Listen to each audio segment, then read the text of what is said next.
Rafa Benitez has failed in his tenure with Everton, and after their recent 2-1 loss to bottom-of-the-table Norwich, he will be sacked. Everton under Benitez are now sitting in 15th in the league, with 19 points from 19 matches, as they have been very disappointing. Everton would start the season off with 4 wins, 1 draw, and 1 loss. Everton would start the season off with 4 wins, 1 draw, and 1 loss in their first 6 Premier League matches, showing promise under their new manager, but then in their next 13 matches would only win once, draw 3 times, and lose 9 matches. And now are being threatened with a decent possibility of being dropped to the Championship. If I was Everton, I would go for a new manager that brings in a modern scope to the game, and one that is younger, with lots of solid tactical ability, and with solid experience. The 2 biggest rumored additions would be Wayne Rooney and Frank Lampard, and I think neither should be the choice.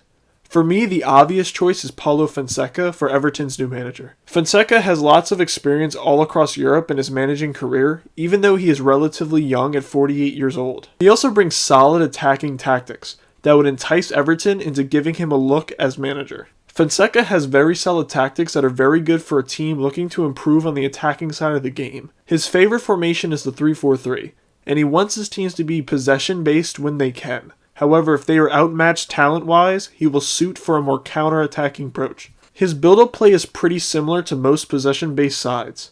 He wants his center-backs to be solid ball players, as he wants the center-backs to work with the midfielders in pursuit of holding on to possession and progressing the ball forward up the pitch. The outside wingback, the midfielder, and the center back will look to make a triangle to constantly give their players passing options to move the ball up the pitch. As they move up the pitch, the 2 wingers play more as attacking midfielders. They will drop deeper looking for possession, as the wingbacks and midfielder form a passing triangle with them, looking to retain possession. If his teams are able to make it to the opposition's final third, they will move to a 3-2-5 formation, as the wingbacks will hold the width and play as wingers. Wingers will move inside and deeper to the edge of the box.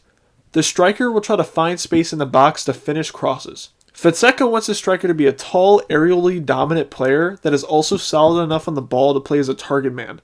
Calvert-Lewin would be a perfect fit for this. If Fonseca's team loses possession in the opposition's half, they rarely have an organized counter-press. They will forego that to get right back into their positions to stop any counterattacks. When defending in their own half, the forwards and midfielders play compactly, restricting passes down the middle of the pitch, forcing opposition wide and forcing them to play crosses that Fonseca trusts his center-backs to win. Very solid modern tactics that Everton could really use to help them become a top-half team in the Premier League once again. For the lineup he would use at Everton, considering everyone is healthy, he would of course use his typical 3-4-3, where in goal it would be Pickford, Godfrey, Keane, and Mina would be the center-backs, Mykolenko and Coleman as the wing-backs, Allen and Decore would be the midfielders, Gray and Richarlison on the wings, and Calvert-Lewin in the 9. This lineup with Fonseca's tactics for now would definitely help steady the ship at Everton, and save them from some catastrophic slip-up where they may end up getting relegated. He would be a solid manager for them and could really build something amazing if given the financial backing and trust to build a system at Everton.